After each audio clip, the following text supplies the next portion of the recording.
So, for a couple months, I've been watching a certain community here on TikTok.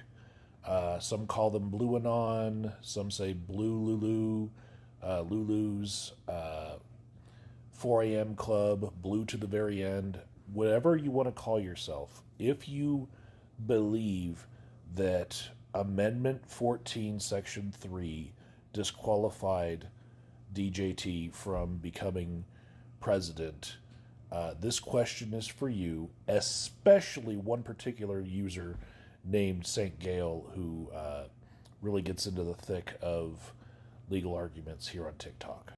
So, first off, I'm just agreeing with the premise right off the bat that what happened on January 6th, 2021 was an insurrection and that he was responsible for it.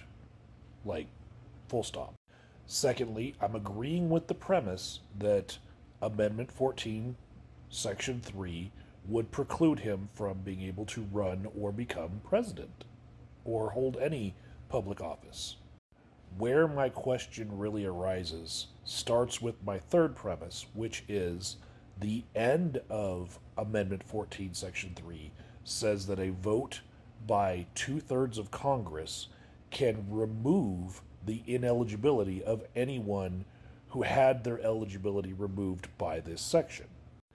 And the fourth premise that I'm putting forth here is that Congress convened fully on January 6th, 2025, and they voted to certify the election, and zero people had any objections at all through the whole process. And so my question is, if Congress, with zero people rejecting anything or standing up against anything, with everyone unanimously certifying the election, would that not then imply that 2/3 at least of Congress felt like the person who they were certifying the election for was then eligible, or they had decided at that point to make him eligible by that vote? Would a layperson looking at what happened there conclude that anyone there felt like Amendment 14, Section 3 applied because zero of them stood up to say anything about it?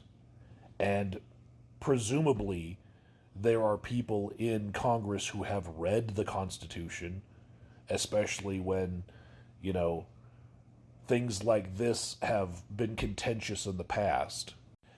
And do you think that if this question were put before the Supreme Court, that, you know, the person who just became president was ineligible, would they not bring up that zero people said anything when they were certifying him?